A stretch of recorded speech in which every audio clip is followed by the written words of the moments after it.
People come to me and they want to lose weight, and I got to tell them, hey, look, we're going to eat more. You're probably going to put on some weight. Like, that's a hard sell. People don't get it. You're telling me that you are tired, irritable, you're not pooping. I can't help you with all of these symptoms. If you think calories are the only thing that matter, what I'm going to do is slash you to 600. If we find that somebody is under eating, but not losing weight, on paper, scientifically, you're doing everything right to lose weight. But your body is stressed to the max, hormones are probably far out of whack, and you've probably lost a lot of muscle, which means you've lost the ability to eat a normal amount of food and not gain weight. Generally speaking, I always tell my females, it's like, look, I want you to be able to maintain a healthy weight north of 2,000 calories. When you don't eat in the morning, it really impacts your thyroid health, your cortisol levels, and your blood sugar. You can have seasons of fasting where it works really well, and you can have seasons where it's like the last thing your body might want to do. It's okay to never fast again if you don't want to. So I decided to make my new intake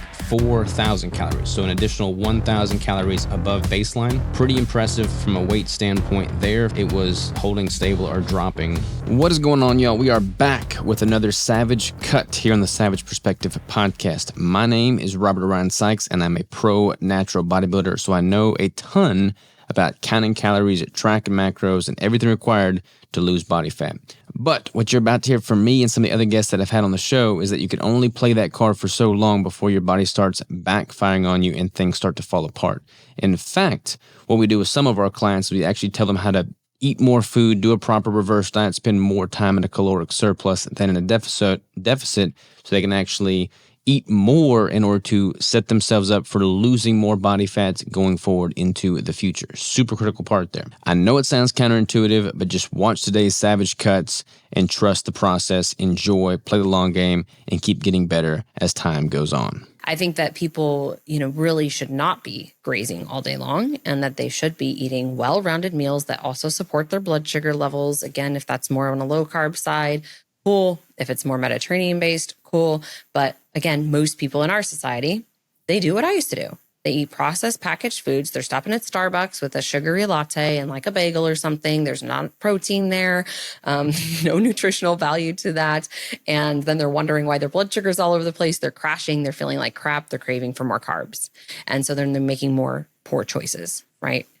So I think that, you have to find what works for you and then go through seasons. So I 100% agree with you on the periodization aspect. I kind of liken this to, sports, where you're in season, you're off season, then you're coming back and kind of doing like the prep work and the practice and working on your skills. You should go through seasons, where you're doing different things, where yes, you are in a deficit to achieve a specific goal. Then you're reversing out of it, right? Then maybe you're on vacation for a week and you just enjoy life and you don't stress about every morsel that goes in your mouth, weighing your food, all the things. And then maybe you're going into that surplus to where your goal is muscle mass, right? You're putting on lean muscle tissue if you can. And of course, with that, you're probably going to gain a little bit of fat. So then you're going to want to go back into cycling into the deficit. So I agree with you there. And obviously the choices that people make within all of those times is going to be based upon what their individual goals are and what, again, they feel best with. No, I totally agree with you on all fronts. It's exciting to talk to somebody that views things the same way. That's not a competitor. Because I speak to things from a competitor standpoint.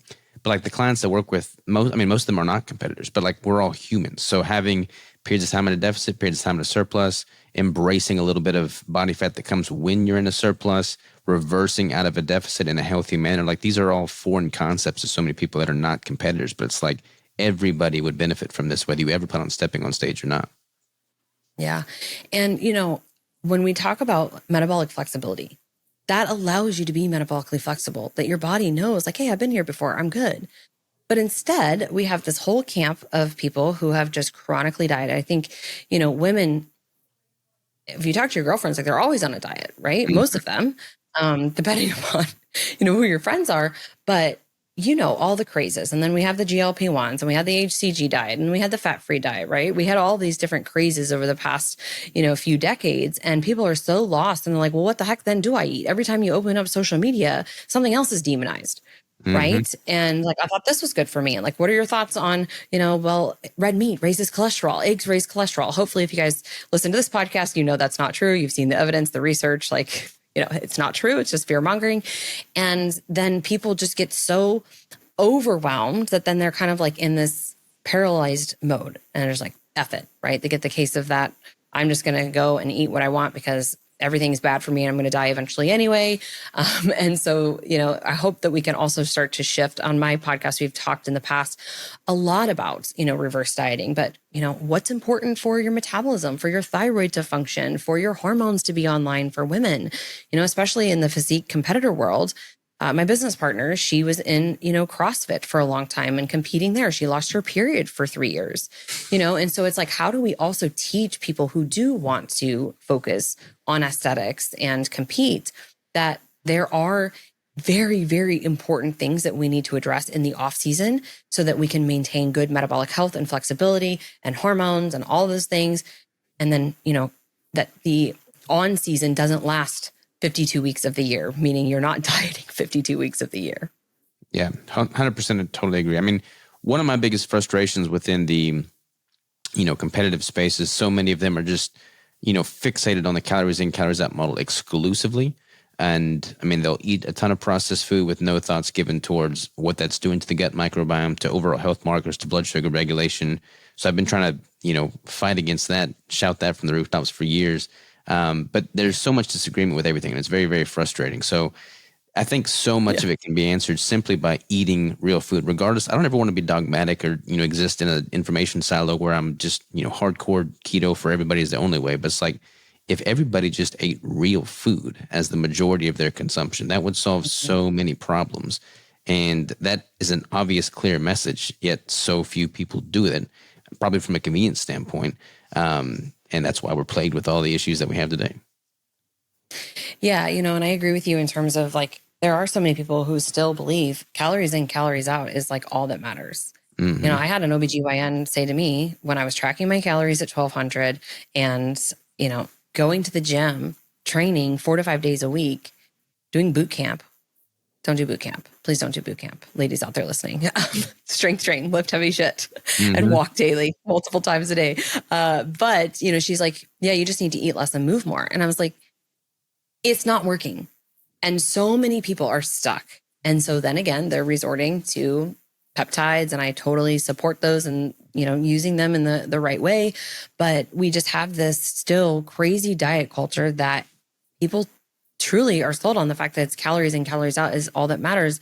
And it's not. Like when we dive into people's lab work and we're really looking at, blocking factors, how is their gut microbiome doing? How is their liver doing? Are we able to, get the proper signaling to the pancreas for insulin and all of these different things that truly matter, for metabolic health? For some people, it's not calories in, calories out because they've been in a place for so long that they've been trying all the things and they've downregulated their metabolism that they actually, in fact, need to reverse diet, bring things back online, and then go back into a deficit and hopefully see results. But I know there are a lot of people on social media that would just continue that, preaching to the choir that it's calories in, calories out. Though, I mean, when people come to me and they want to lose weight and I got to tell them, hey, look, we're going to eat more. You're probably going to put on some weight. Like that's a hard sell. People don't get it, but it's like, look, what you've done for the last 20 years clearly isn't working for you. What's your alternative, Mm-hmm. Well, I always ask women, you're telling me that you are tired, you are irritable, you're not pooping, you have digestive issues, and you've been eating this way for the past 10 years. Where do you want to go from here? Because I can't help you with all of these symptoms if you think calories are the only thing that matter and that 1,200 calories that you've now put as like your, set point, essentially, what I'm going to do is slash you to 600. And then you can't get out of bed. Your fatigue gets worse. Your thyroid downregulates and all these other symptoms that you're trying to fix. It's just not going to happen. And so we have to also, I think, obviously educate and explain the whys behind what we're doing. For a lot of women that I've worked with over the years, I would honestly say for me, with the right strategy to reverse dieting, only about 10% of them, really gained weight. And some of those people maybe weren't telling the truth about how consistent that 1,200 calories, had been. And so when we get them on a consistent pattern of just eating, okay, maybe we are dropping weight, or at, the worst for them, they are maintaining weight, but then they're seeing improvements with the other symptoms. So there's a lot of ways that it can go. I think, as we just have to be strategic about how we reverse diet someone. And then, yes, there are the cases that it is a chance that you're going to put on some weight. And sometimes we have to go, backwards to go forward. The body is going to do what it needs to do. If your body is like, hey, I can't restore thyroid function, I can't restore adrenal function and build these hormones unless I store a little bit more fat, right? Like your body is pretty dang smart. Like it's going to do what it needs to do. And if we're playing the long game, we'll get you there. But we can't get you there in a healthy manner to where you're going to feel good and you're going to have optimal biofeedback eating 600 calories a day. It's never going to happen for anybody. Totally agree. I mean, my 2.5-year-old eats more than that every single day. So like the idea that we as full-grown adults should be consuming the same as a 2.5-year-old that weighs 34 pounds is just not a realistic expectation. Yeah. And again, it's the culture that has been created. And, hopefully people will come around to understanding that a lot of this, I mean, if it was truly that, right, then why we have to ask the question, are so many people obese and overweight, right? Like everybody says like, oh, Weight Watchers worked for me. No, it didn't work for you because you've done it 12 times. Like if it worked for you, you would be sitting here telling me like, I've gotten to a place where I can maintain. I'm doing an Instagram live tomorrow and I have actually some funny questions. And one of them is like, do you track your food? And I'm like, I can't tell you the last time I tracked my food. Like I just, even in this cut that I'm doing right now, essentially, like it's working. I'm eating. I'm obviously the knowledge is there, so I don't have to put everything on a scale. Like I can look at things, but it's just, I think that we also get so dogmatic sometimes with some of these things that people lose sight of how to eat. Like you said, normal, real food, how to build a meal and just get nourishment in and not focus so much on the calories, but rather focus on the nourishment and what that food is going to do for our body. Let me ask you this. So from a competitive standpoint, when you diet down for a show, like using myself as an example, I might be dieting for 25 to 35 weeks on a longer prep. I'll lose 20, 30, 40 pounds in that process, get diced, down-regulate my metabolism and my hormones, and I'll take 3, 4, maybe even 5 months reverse dieting back up to a healthy maintenance. That's from a competitive standpoint. It's pretty typical.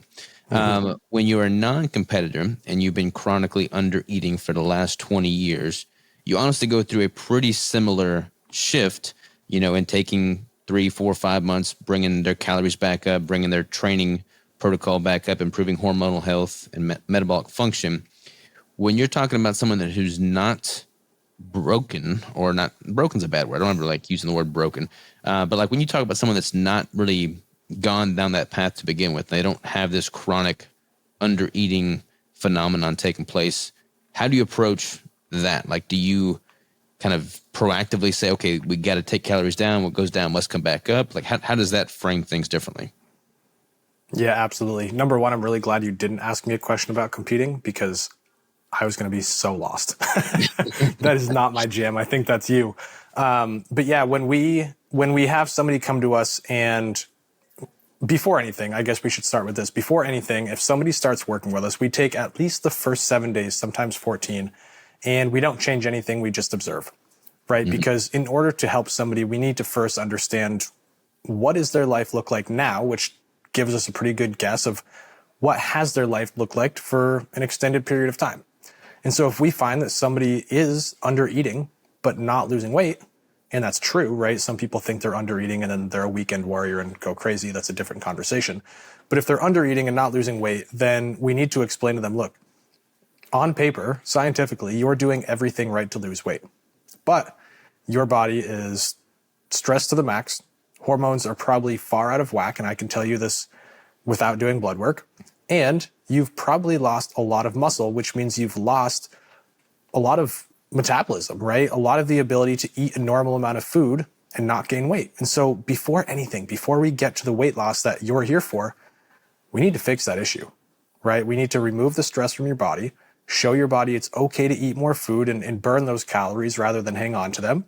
And in the process, get you in the gym, get you lifting some weights, and get that muscle back on your body so that you can eat normal amounts of food and not gain weight and hopefully even lose it while eating 17, 18, 1900 calories a day. Yeah.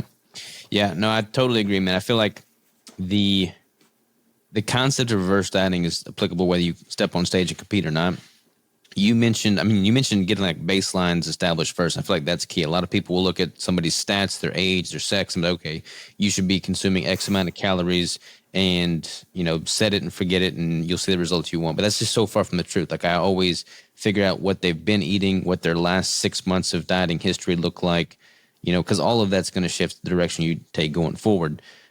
When they are eating a healthy amount of food, like when they're going through this initial consult with you, tracking their initial intake and you're kind of analyzing what their true consumption is, what stands out to you as like a healthy amount of food? Everyone's obviously going to be a little bit different based off of their stats and their age, but generally speaking, for women specifically, what is a generally healthy amount of caloric intake on a day-to-day basis? Yeah, I love it. You nailed it. Everyone's going to be different, but to give a range, I would say for somebody that's not super tiny, right? So like 5'3" or less and not completely sedentary, I would say like 18 to 2,400 calories a day. For someone that lives a semi-active to active lifestyle is normal. And I'm willing to guess that the person that I work with on a regular basis just about fell out of their chair when I said that. Yeah. No, I totally agree, man. I've got a few females right now that are consuming like 3,300 calories and maintaining a healthy weight. Yes. Generally speaking, I always tell my females, it's like, look, I want you to be able to maintain a healthy weight north of 2,000 calories. I've got a few that are like tiny, 5'2", 110 pounds. Maybe they can justify less than 2,000. But at a maintenance, generally speaking, north of 2,000 is where I like to see them. And so many of them are consuming far, far, far less than that. And a lot of them just don't realize how much they are consuming. So like when you're tracking this and you're having them track it for the first week or two, by a percentage, how many of them are truly consuming what they think they're consuming, or are they just totally off the deep end? Yeah, so it's actually rare that they're off the deep end, right? Because we've been doing what we do for so long, we attract that type of person where it's like, look, they've dieted a lot and they do know how to track and they do have a good feel for how much they're eating. And they're pretty accurate. Maybe they're 200, 300 calories off, but generally they're at 1,500 or less. And it's not uncommon for us to see somebody eating 800 to 1,200 calories a day. But man, I love what you just said about you have a couple ladies that you're working with. They're at like 3,300 calories. That's the game to play. Like, yes, we can input body metrics into a TDEE calculator all day long. But at the end of the day, that's just a rough guess from an algorithm, from an equation that somebody made years ago. Our name of the game, and it sounds like you too, is find out how much we can push the limits, right? Can you eat 2,500 calories a day and not gain weight or lose it? Perfect. Can you have 26, 27, 28? Like, what's the tipping point to where you can max out your food consumption and not gain weight? Yeah, I think that's the goal, because the more calories you have to work with, the more levers you can pull, the more runway you have to manipulate when you do transition into a fat loss phase. And I feel like very few people bring that to the forefront of knowledge of these people that are not competing. Like when you're competing, it's kind of commonly understood, but when you're not, the same principles apply whether you step on stage or not, because we're all the same species. So all of that applies. When it comes to mindset, let's talk about that, because I feel like you and I both have an interest in mindset specifically, because that shapes so much of how we interact with our clients. But when you're talking with someone that's been, 50, 60 years old, they've been chronically under eating for the last 20, 30, 40 years.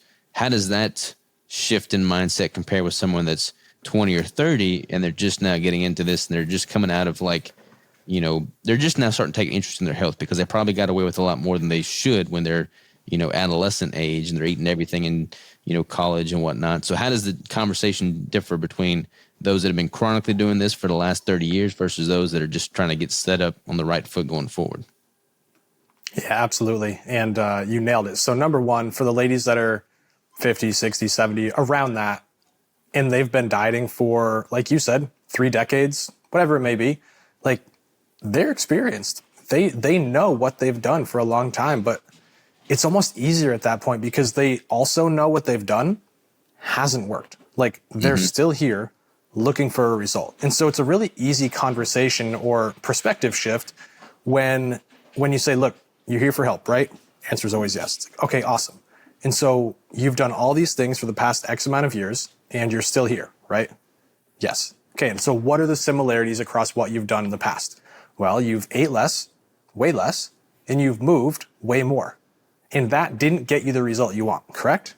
Correct. Well, if you want a different outcome, you're going to need to do something different, right? And so what's different from eating less and moving more? Eating a little bit more and moving a little bit less. And so sometimes that's the click. And if not, all we do is hold up a few transformation pictures that brought them in. It's like, all right, well, you want to have this body, right? Yes. Great. What this person did is exactly what we're going to do for you. So you've just got to trust the process a little bit. How do you navigate the waters of like menopause and hormonal shifts with that demographic? Because they've got that variable thrown into the equation as well. Yeah. So that's not really my jam. We don't talk too much about hormones. We don't talk too much about menopause in depth. But what I can say is that a lot of women will come to me and say, hey, I am perimenopausal, postmenopausal, whatever it may be, and my hormones are to blame for my lack of weight loss. And I always level with them. I say, okay, you know what? You might be right. But before we get into these advanced things, why don't we look at the foundational things that we know produce results? Let me see your food logs for the past 30 days. Let me see your exercise, how you tracked it, your progressive overload for the past 30 days. Let me see your sleep. Let me see your steps. And if they can't produce that for the last 30 days, if they're not doing the fundamental things that you and I both know create results, then they don't have the right to point the finger at hormones yet. Mm-hmm. Yeah. No, I think that's fair analysis, man. Like hormones are like the where people immediately go because they can, especially with all the technologies nowadays, they can immediately shift those numbers. But if the underlying foundational habits and routines aren't in place, then it's all for naught to begin with. So, and you look at, a menopausal woman, they're worried about, testosterone taking is going to have a negative effect on bone mineral density, loss of lean tissue, downregulated metabolic rate as a result of that. It's like all of that for sure can be impacted by hormonal manipulation, but all of that can equally be impacted by eating more food and training with intensity in a strategic manner that's allowing yourself to recover and, build more muscle. So like looking at one without the other, I feel like is just a non-worthwhile use of one's efforts and resources. I mean, what happens when you no longer have the means to get those hormones or to use those hormones? Or even this, like I've had so many people on my show, right? Because I just admittedly said I'm not the hormone guy, so I try to learn from other people. I've had so many people say, yes, hormones can help you, but so many times you have to have this just right, this perfect balance of your testosterone, your progesterone, your estrogen. If not, look, you're going to feel equally as shitty, just in a different way, right? Yeah. And so again, back to the basics, why don't we just fall in love with a version of nutrition and exercise that works for you and serves you at the same time? Totally agree. Do you have somebody reverse diet longer based off of if they've been doing this 20, 30 years versus someone that's doing it for the first time? Like how much longer do you increase that window of reverse dieting time? Absolutely. I mean, not uncommon for us is we'll have women come to us that they've been on Weight Watchers since they were 13 or 7 or whatever it is, because their mom or their gym teacher or their sports coach said, hey, you're a little bit too big. I want the best for you. Weight Watchers is going to be great. And yeah, they had the best of intentions, but they didn't know any better. And so that young girl has learned that that's nutrition, counting points, restricting yourself. And now they come to me and they're 40. So they've been on this for 20 to 30 years.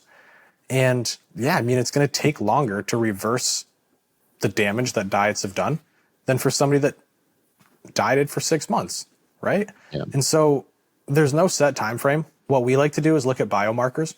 Okay. So how are you feeling? How are you sleeping? How's your sex drive? How's your focus? How's your mood? And based on that, generally gives us a pretty good understanding of like, okay, the body's now back in a closer to homeostatic place, or you know what, it still needs a little bit of love. We need to reverse diet for longer. Yeah, totally agree, man. For me, like as a competitor, kind of balancing the cutting and building phases in the most optimal manner I would think possible, I always try and do like at least 3 times longer in a building phase than a cutting phase, because it obviously takes longer to build muscle, especially naturally, than it does to lose body fat. So if I'm trying to optimize for both, I'll try and at least triple the amount of time I'm in a build than I am in a cut. But you tell that to someone that's been chronically under eating for 20 years. They're not going to take the next 60 years to build. So you got to kind of play it accordingly in that regard. But it's super important, man. Like I've always told people you have to have a minimum of 6 months in a build eating at a higher caloric intake, because a lot happens psychologically when you eat more food as well. And that's a challenging thing, man. Like for competitors, the reverse diet is honestly harder than the cut, because when you've got a cut, you've got a very specific time frame.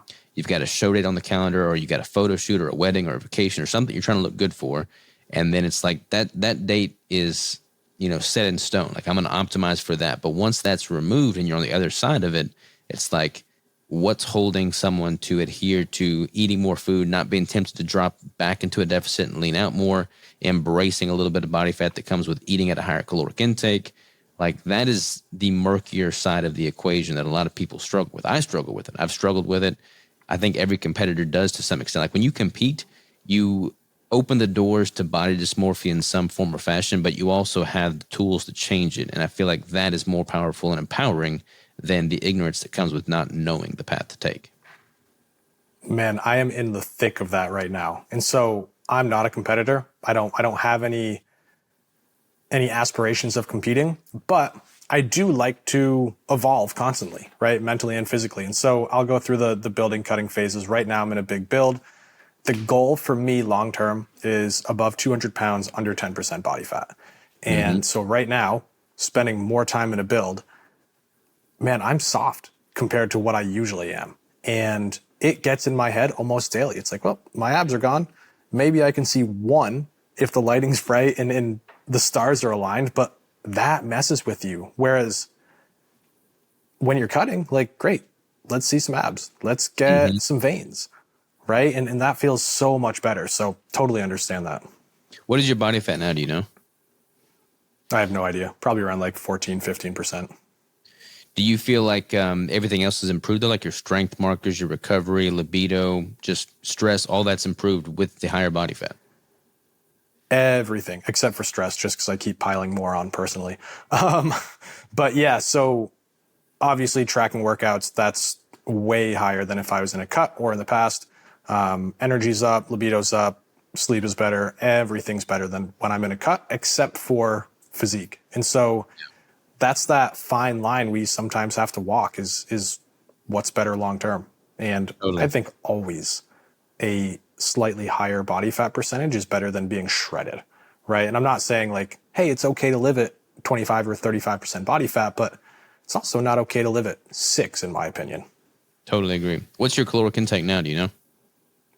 It's like 3,400 calories a day. And you feel pretty satiated? Fairly sedentary. Yeah. You feel pretty satiated at that intake? Not kind of gnawing hunger at all times? No, so that's a problem for me. Like, I think my intake should be higher, but with what I have going on right now, it's hard for me to get that all in.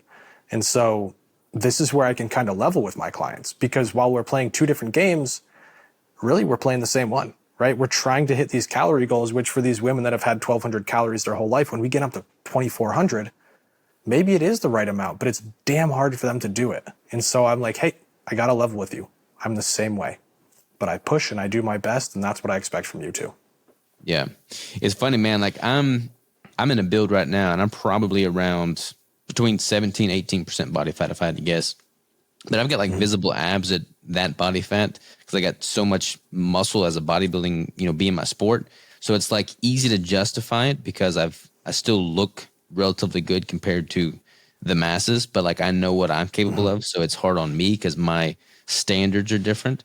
But man, I'm eating like 3,200 calories right now, and I'm just ravenous. Like I could easily eat 6,000 calories a day and be satiated. But like I know if I eat 6,000 calories a day, day in, day out, like I would just get unnecessarily fat. So like kind of towing the line between what's realistic, reasonable, and optimal is always a challenge for me. So what's your thought there? Because it is this weird balancing act, because a lot of times for our clients, I'm like, hey, if your body's asking for more food, 9 times out of 10, we're going to give it more, right? But I think there is this difference between them and somebody like you. Like, do you think it would be beneficial to listen to your body to an extent and give it more fuel? Or do you think you're at your happy place? I know you're at like 17, 18%. Have you seen small amounts of gradual increase in body fat recently? Yeah, I mean, I'm kind of like, I did 2 months of intuitive eating, November and December of this past year. And I got to like 200 pounds. And 200 pounds at my frame of 5'7.5", 5'8", is just too much body fat. Like I was just softer than I wanted to be. So now I'm holding around 189, 190. And I feel pretty good, but I'm still hungry because I'm eating, closer to 3,000 calories as opposed to, 4,000 or 5,000 calories. And I could definitely eat more and I would be happier from a satiety standpoint for sure. But there's no point in me going beyond 20% body fat from a performance standpoint.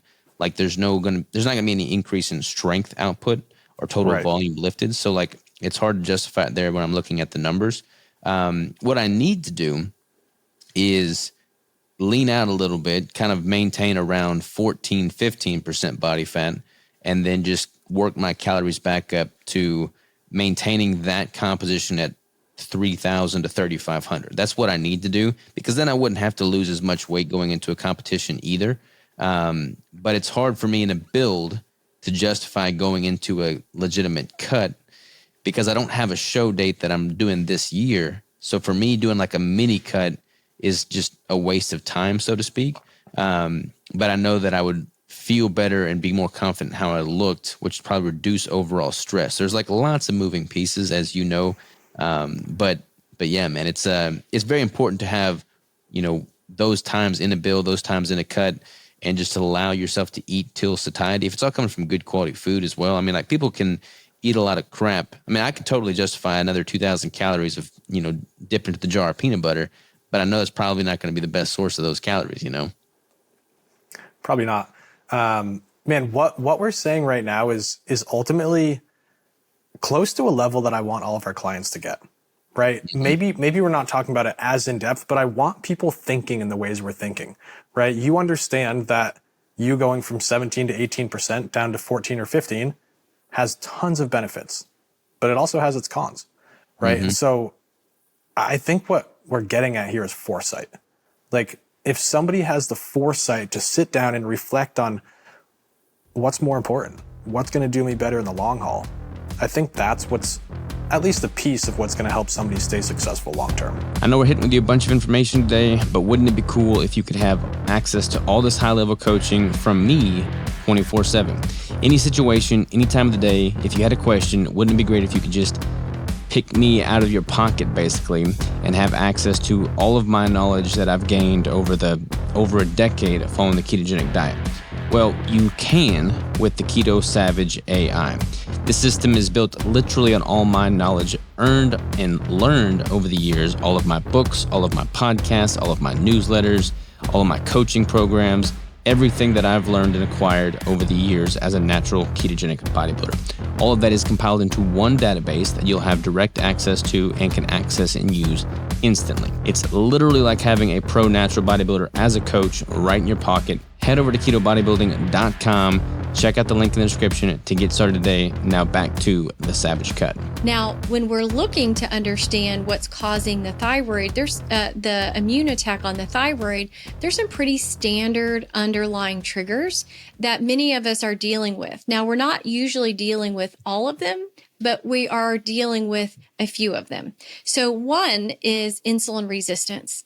Every time we have an insulin surge, it will cause the immune system to attack the thyroid.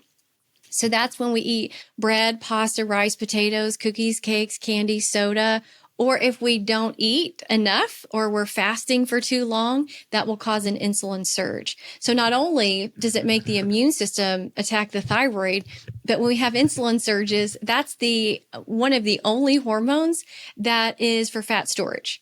All right. So it's we get stuck in these bidirectional feed forward pathways where it's like we're trying to focus on the thyroid, but we're ignoring insulin resistance and our blood sugar. And the crazy thing is insulin resistance has almost the exact same symptoms as low thyroid. So you have to handle both of them. You have to handle both of them. Otherwise, you're going to feel like you're chasing your tail, and you're not going to get anywhere. And this is one of the reasons when people take thyroid medication and they don't fix these underlying issues, especially insulin resistance, they don't get anywhere. Like they may feel good for a short period of time, but because they didn't fix the insulin resistance, they still have all the same symptoms. And then they feel like, nothing ever works and they don't really understand what's going on with the root cause. Yeah. Now, I can go through like some more of those triggers. Go ahead, but you can interject here. Yeah, no, definitely. Let's go through all the triggers for sure. But if we're trying to avoid the unnecessary insulin spikes and improve insulin sensitivity and not be chronically dieting, it sounds like a pretty good argument for following a relatively low carb approach at a maintenance or slight surplus intake from time to time, as opposed to just eating a bunch of carbs and eating too little far too often. Exactly. You're right on. And for me personally, and even for my patients, we kind of shift between more of a paleo into a keto, with some circadian fasting and then kind of back and forth, so that you're not always in ketosis, you're not always in, a deficit, but you kind of fluctuate back and forth, and you have to make that a lifestyle. But in order to stop this vicious cycle, we have to pay attention to our blood sugar and our insulin. And it has been really eye-opening to me. I started using continuous glucose monitors with my patients and myself, and it is amazing to see how the body is actually responding and how much some of these foods impact your blood sugar. Like I have been doing this for, more than 2 decades, almost 2.5 decades. And I know that when you eat corn and you drink a margarita, your blood sugar is going to go up. But I had a continuous glucose monitor on, and I just wanted to see like what it would do. And my blood sugar went over 200, and I couldn't believe it. I'm not diabetic. My blood sugar is good. But I was like, oh my God, I knew it was going to go up, but I thought maybe 160, maybe 170, but I had no earthly idea that it was going to go over 200. And for me, I was like, wow. The book knowledge is important. The clinical experience is important, but seeing that on a glucometer for myself personally, I'm like, wow, that margarita was terrible. It wasn't even that good. It is definitely not worth it. So that was pretty eye-opening. And I don't think it's been eye-opening for patients, because when you can see what it's actually doing to your physiology, it's pretty crazy. Yeah, I'm a big fan of the CGMs. I'm not diabetic either, but I've worn one on multiple occasions. And I feel like I'm really in tune with my body through the different preps that I've done. So I know how certain things are going to affect me. And I've been keto for forever. So my CGM data is pretty boring. But a lot of people that are not familiar with tracking macros, or they're not in tune with their body, having something tangible to look at and see how a food that they would previously think would be a non-issue massively causes a blood sugar spike, I think that makes it real for them. And I feel like it empowers them. So I'm a huge fan of it. There's been some doctors that, naysay against CGMs if you're not diabetic. But I think, the more data people have, the more empowered they'll feel. For sure. And, it was eye-opening for me because I knew drinking a margarita wasn't good. But I didn't realize the impact that had. And I think we get stuck in, a little bit is okay. And we get stuck in, on the weekends, I'm not going to be as strict as I am during the weekday. And it's like you blow your whole week because on the weekends, you cheat, but you don't realize the impact that those things are having. So it makes it much easier. And I think that, doctors that may not like CGMs unless you're diabetic, I feel like they don't understand the impact of insulin resistance and the lead up to the actual diabetes. But there may be a different approach to reverse that and to optimize physiology versus you'll deal with it when you have a problem. Totally agree. I got another question that's maybe taking us down a tangent here, but I'm curious. So when you're doing paleo and then transitioning your patients to keto as it pertains to their circadian rhythms, are you having them in more of a deficit during their keto phase, or are you having them at a surplus while keto as well? Well, I'll say this. When I take patients, usually I go through the paleo phase in the beginning because it's an easier transition. So like if you take people who are used to eating McDonald's and Taco Bell and they just have a terrible diet, moving them into paleo is going to put them in a deficit because it is really hard to overeat proteins and vegetables. I mean, you could certainly do it, but from where the typical patient is coming from, they're going to be in a bigger deficit than where they started. So then and getting them used to cooking this way and making different choices and getting them used to consuming whole foods and changing their mindset is a much easier transition than going straight keto. And so I like to start there, and many patients do exceptional. And some of them, I don't even have to really move into ketosis, but the ones who really struggle with their weight and maybe they came to me and they were already eating low carb or they tried low carb and they didn't get, a lot of traction there.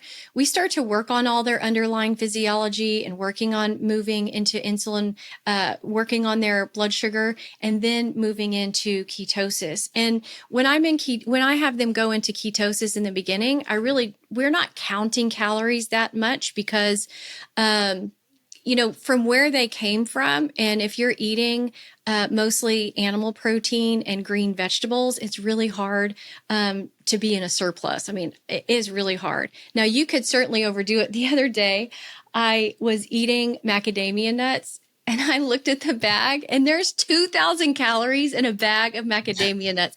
And I don't even want to tell you how much fat is in there. And I'm not really worried about the fat, and I wasn't too much worried about calories. But when you can eat half a bag of macadamia nuts sitting here as you're sitting all day in between patients, I was like, this is crazy.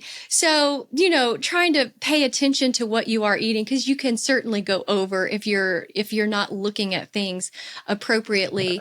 But moving people that are really struggling with weight and insulin resistance, moving them into ketosis, and then maybe doing circadian fasting, where we start with no eating 3 hours before bed, and then moving into maybe skipping dinner a couple of times a week, and then seeing how their blood sugar responds and seeing how they're doing with their goals. Yeah, no, I can totally respect all of that. I feel like a lot of people, you got to make it easy for them from where they're coming from. You got to meet them where they're at. So totally agree with everything you just said. There's been a few people that say that keto long-term it causes implications with thyroid health. But I feel like in that context, it's always been from people that are just chronically in a deficit. I feel like if you ate at a higher intake from time to time, that would remove any issues for thyroid misfunction following a strict ketogenic approach. I think people just diet far too long, far too frequently, and that's what causes the issues. Yeah, I agree. And I think that they do it sometimes in the wrong times of day. So there's a lot of, and I'm guilty of this too. I was intermittent fasting kind of when that first started kind of coming out, and intermittent fasting in the morning, when you don't eat in the morning, it really impacts your thyroid health, your cortisol levels, and your blood sugar. For me personally, when I was intermittent fasting, I loved it because I didn't have to eat. I could fast a lot, which is not great because that means your metabolism isn't necessarily where you want it. But I check my numbers all the time, right? I get my blood work done. I'm looking at my A1C and my thyroid and all of that. And I was doing really hard intermittent fasting, and I was in about ketosis. My ketones were probably anywhere from 2 to 3, which is pretty high, but it wasn't terrible. After about 3 months of that solid, I went and got my labs done, and my A1C was pre-diabetic. And I was like, what in the world is happening? And so this was before continuous glucose monitors. So I was checking my blood sugar every 30 minutes in the morning. And I noticed that my blood sugar was fine when I woke up at, under 100. And then by 10 o'clock, it was at like 110. And then by 11 o'clock, it was at 120. And by 1 o'clock, it was over 120. And so my body couldn't handle that type of intermittent fasting. For me, it was not good, and I did not see that it was great for my patients. So if you shift it to mimic your circadian rhythm, because when you wake up in the morning, you're going to get a cortisol spike, and if you're not eating, you're going to get an insulin surge as well. And it's really hard on the body, because that's when the body needs most of its energy, is first thing in the morning. And then cortisol starts to go down when you're trying to sleep at night and everything is moving into a different direction. So I found it's much easier on the body, and we get better results when we do more fasting at night versus first thing in the morning. Yeah. So now you got to switch from late night margaritas to mid morning mimosas, right? Something like that, or no margaritas Something would like be that. better. Yeah. But I am Probably finding that when I go out to dinner with my husband, I'm like, what time do they open? 5 o'clock. Okay, we'll go 5 o'clock. And then that way I can eat early. So we're eating like with all the old people, but that's okay. Yeah, we get no, the first it seat is at the crazy bar. how. There you go. There you go. I mean, parasympathetic, sympathetic state has a massive impact on hormone function, thyroid health as well. And like, I just get so frustrated seeing people I mean, fasting can be great. It can certainly be a tool, intermittent fasting and extended fasting as well. But when it got really popular, I guess probably like 2020, 21, I feel like it just blew up. And you had so many people just taking it to the extreme with, more days not eating than eating throughout the course of a week. And that's not necessarily natural in our current day and age either. I mean, you can make an argument from an ancestral standpoint that, there were definitely periods of time where we were doing extended fasting, but, people can certainly overdo it, and that's going to wreak havoc hormonally speaking.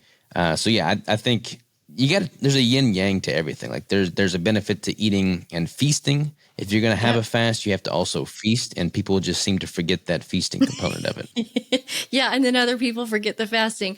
I will say this, having a continuous glucose monitor has really helped me, because I now can do a 72-hour fast and feel amazing, and my blood sugar is very stable. So it's more of an extended fast. I haven't really had patients do this yet. I mean, because as long as they're doing well with what we're doing and it's not like an extended fast, then I'm going to let them continue to do that. But there's some patients that certainly you could do that. But I've learned that a 72-hour fast, like once a month for me, is great. And then, as long as I will continue to be in kind of in and out of ketosis, that's where my body functions the best. I feel the best, and it seems to work physiologically. Yeah, totally. A lot of people come to me for not just weight loss and fat loss, but maybe you can relate to this, like longevity. Like they want to be their best. Of course, body composition, vanity, all of that. But most of my clients are 40 and above, and they want long-term health and longevity. And they'd like to look the way they want to look, on their way there. And I always tell clients, like, even if they have, maybe you hear this, like in the carnivore community, especially, like you have to heal in order to lose weight. Yes, that's true. You have to rebalance what's going on from the inside out. But it's almost to the point where there's a lot of women that are even ashamed to say like that they have weight loss and fat loss goals, because everyone, especially in the carnivore community, has said, oh no, you have to heal your body first before you can lose weight. And yeah, that's true to a certain degree. I've always said, weight loss happens as a byproduct of the body being healthy and in balance, but that doesn't mean that you can't have a focus on weight loss and fat loss as you're, working on your glucose and your metabolism and your liver detox function and your gut health and all the things in between. What else in the carnivore space specifically has gotten under your skin as of late? How could we hedge against it? What's going on that you're not a fan of? Yeah, so I think let's talk about fasting for a second, because I know that's something that comes up with probably you and your clients a lot, and I'm sure you get tons of questions on it.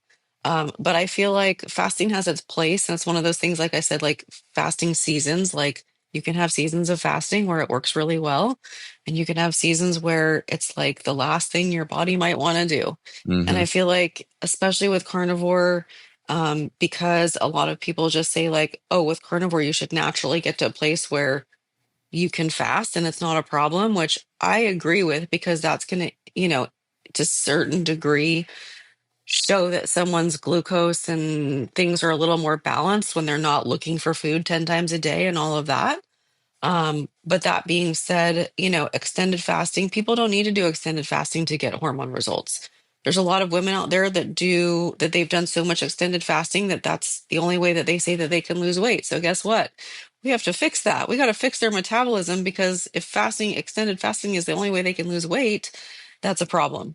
So I feel like it has to be a balance. It's great for some and not others. But I feel like to say that it should be one way or the highway, which is a lot of what is in the carnivore space. I feel like I'm like a rogue carnivore, because I talk about a lot of this stuff that's like, how many different unpopular opinions do I have? And I'm guessing that, I know that you and I are kind of on the same page with some things. So that's kind of a big one that I feel like, it's okay to eat 3 meals a day on carnivore. It's okay to never fast again if you don't want to. It's okay to have sometimes when you're fasting and maybe you are getting 2 meals a day and fasting 16 or 18 hours and it feels great. And you can wake up one morning and all of a sudden that could, not be what's right for you at that point. In fact, about 2 months ago, I was doing really well with more intermittent fasting. And in the last few weeks, when I wake up in the morning, I'm like, food sounds really good right now. And I feel Hmm. like there's no way that I feel like I could fast more than, like an overnight, maybe 12 to 14 hours. And I feel like it's those seasons that make things metabolically healthy, where your body isn't doing the same thing every single day for 6 months on end. And then all of a sudden it's adapted to what that is. And then you have to fix it because it becomes a problem. So I think that it's more beneficial to ebb and flow and follow the intuition, as long as I like to say, like the waters still aren't muddy from doing the wrong things for so many years. But that sort of intuitive sense can really kick in for a lot of people. Yeah, and I totally agree. I feel like, I've played around with various different types of fasting, but I don't ever recommend fasting as the primary driver for Weight reaching loss. compositional goal Yeah. or weight loss. Yeah, I mean, like, I never recommend fasting for weight loss, because ideally you're trying to find a way that's sustainable to reach that compositional goal, and extended fasting indefinitely is not really sustainable. It kind of winds up in death. So you don't really want to make that your pivotal landmark foundational Yeah. piece. And if you're going to be in a caloric deficit to some extent, that's a stressor on the body. And from an autophagy standpoint, like, you're accomplishing many of the same goals by simply being in a deficit as you would with an extended fast. So doing both simultaneously is just too much of an unnecessary stressor on the body. Like, you don't need to do both, and you'll likely be doing more harm than good trying to do both. So yeah, I'm never recommending fasting for weight loss purposes. Yeah, and what's interesting about that, because I've heard you talk about that before and I just relate so much to it, is that most people use fasting so they feel like it's easier to be in a deficit in a shorter eating window because they have less time to eat, right? Mhm. So then it ends up backfiring for all the reasons we're talking about. But what they're saying is, oh, it's easier for me to be in a deficit when I'm fasting because I'm only eating for 6 hours. So therefore, it's easy to split, 1,500 calories into 2 meals and eat that in 6 hours, and then, mentally tell myself it's time to stop eating, or restricted you know time frame or whatever. And so that's where, again, like you're talking about, I think it backfires. Yeah, and there'll be times like when I'm lower on my calories and I've only got, I don't know, 1,900 calories, 2,000 calories at the tail end of a prep to consume. I prefer to eat that in a more confined feeding window so that I can actually feel full from that one Mhm. larger meal, as opposed to multiple smaller meals broken throughout the day. But none of the protocol is relevant to or related to like fasting specific. It's just kind of a personal psychological preference as to how I like to consume my meals when I've got so many calories allotted for the day.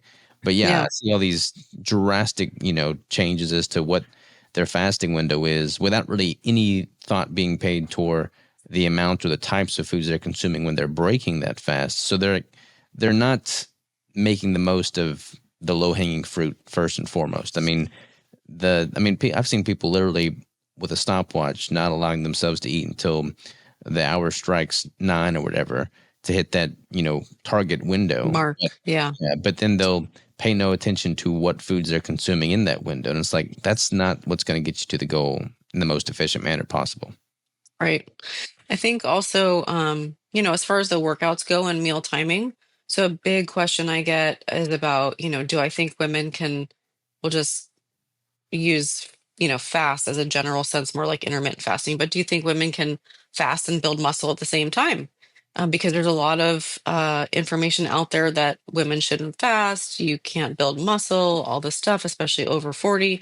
And if your macros are correct, if your protein intake's correct, if your sources of protein, so going back to our, peanut butter is a source of, see, peanut butter is not a source of protein, as we both know.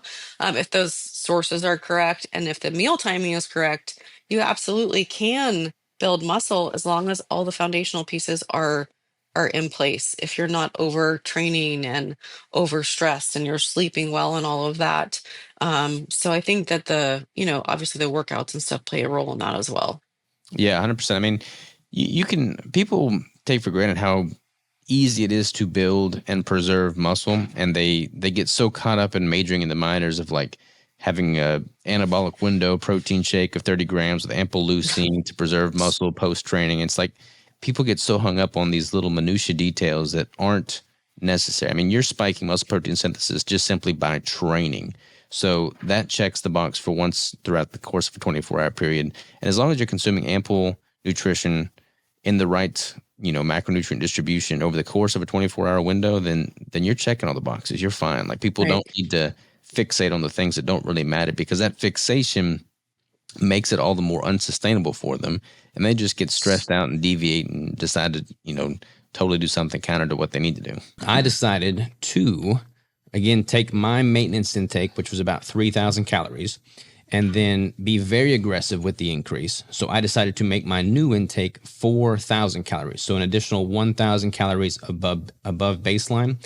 And I was targeting nearly a 4-to-1 ratio, 4-to-1 being defined as carbohydrates plus protein in grams, times 4 is how much fat you need to consume to have that 4-to-1 ratio. I think Nick was doing it based off of net carbs and not total carbs.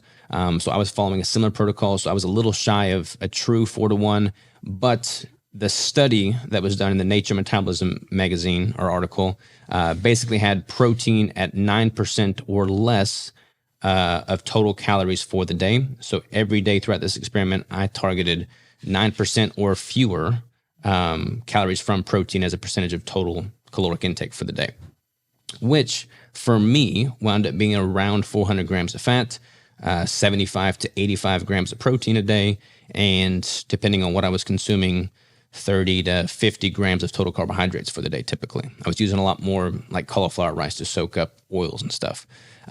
So to kind of illustrate what a typical day of eating for me was over this 2-week span, I would wake up, I'd have, a tablespoon of ghee in my coffee along with some heavy cream.